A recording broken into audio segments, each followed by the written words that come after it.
Indonesia के दो द्वीप बाली और लैम्बोक के बीचों बीच एक ऐसी इनविजिबल लाइन गुजरती है जो कि न सिर्फ इंडोनेशिया बल्कि पूरे रीजन को प्राकृतिक रूप से बिल्कुल दो अलग भागों में बांट देती है। ये लाइन इतनी सटीकता से गुजरती है कि एक साइड पक्षी, जानवर या समुद्र के अंदर रहने वाले जीव लाइन के दूसरे साइड से बिल्कुल ही अलग हैं।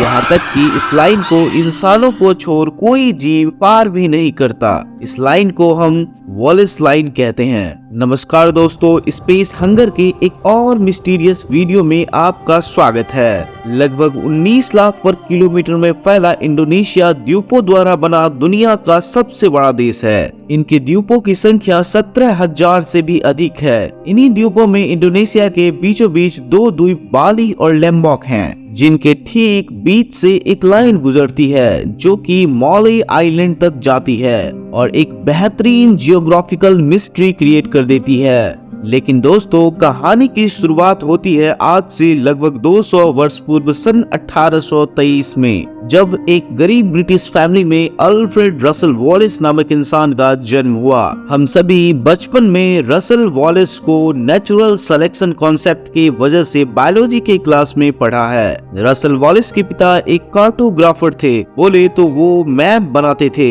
जिस वजह से उन्हें डिफरेंट जगहों पर ट्रेवल भी करना होता था। रसल, जो कि शुरू से ही काफी होशियार था, वह बचपन से ही अपने पिता के बिजनेस में हाथ बटाता और उनके साथ ट्रेवल करता, जिस वजह से उसे बहुत छोटी उम्र में ही जियोग्राफी और वाइल्ड लाइफ में काफी इंटरेस्ट हो गया। वह जिस भी जगह पे जाता, वहाँ के नायाब पेड़ पौधे, इंसेक्ट या फिर छोटे जानवरों को अपने साथ ले आता। बात 1854 की है, जब वॉलेस अपने दोस्तों के साथ मिडिल इंडोनेशिया के आइलैंड के सफर पे निकला। वह पहले सिंगापुर फिर बाली पहुंचा। उसे बाली काफी पसंद आया। उसने बाली के पेड़ पौधे, बर्ड्स, इंसेक्ट को अच्छी तरह से एग्जामिन किया। वहाँ उसने हाथी, राइनो, टाइगर को देखा और उसे अपने नोटबुक में नोट किया। खूब घूमा, फिर वह वहाँ से मात्र 35 किलोमीटर की दूरी पर स्थित लैम्बोक के लिए निकल गया। यहाँ पहुँचते ही उसे काफी अजीब लगा, क्योंकि यहाँ जो वह देख रहा था वो टोटली डिफरेंट था। यहाँ उसे कैंगरू, मॉनिटर लिजर्ड जैसे जानवर देखने को मिल रहा था। वह समझ नहीं पा रहा था कि आखिर ऐसा कैसे हो सकता है कि महज 35 किलोमीटर की दूरी पर जानवरों में इतनी असमानता कैसे हो सकती है। लैम्बोक आइलैंड पे ही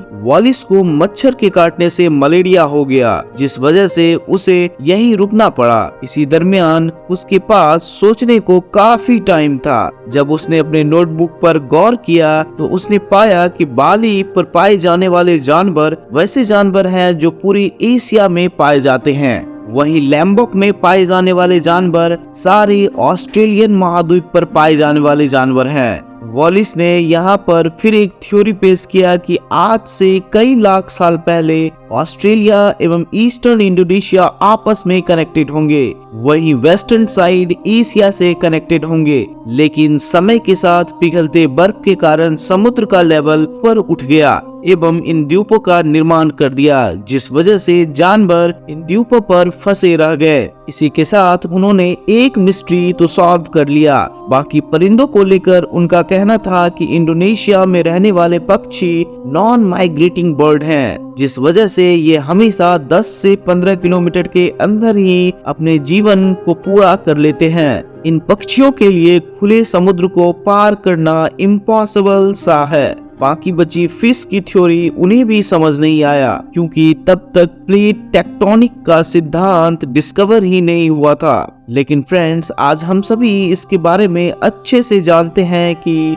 ये जो टेक्टोनिक प्लेट्स होते हैं, इनके ज्वाइनिंग पॉइंट्स काफी वोलेटाइल होते हैं और ज्यादातर अर्थक्वेक यहीं से ओरिजिनेट होते हैं। इसी कारण साउथ एशिया में आने वाले ज्यादातर अर्थक्वेक हिमालयाज या हिंदुकुश में ओरिजिनेट होते हैं। इसी तरह इंडोनेशिया, मलेशिया और सिंगापुर का सारा एरिया एक टेक्टोनिक शिफ्टिंग का हिस्सा है, जिस वजह से हम सब सभी इस एरिया को वॉल्केनिक इरेप्शन के लिए भी जानते हैं। इसलिए इन आइलैंड के बीच जो समुद्र का हिस्सा है वहाँ का वाटर करंट इतना तीव्र है कि किसी भी मछली या समुद्री जीव के लिए पार कर पाना काफी ज्यादा मुश्किल है। तो फ्रेंड्स, ये टेक्टोनिक प्लेट शिफ्टिंग ही सबसे बड़ी वजह है इस अदृश्य लाइन की। जल्द मिलते हैं एक और मिस्टीरियस वीडियो के साथ, तब तक के लिए नमस्कार।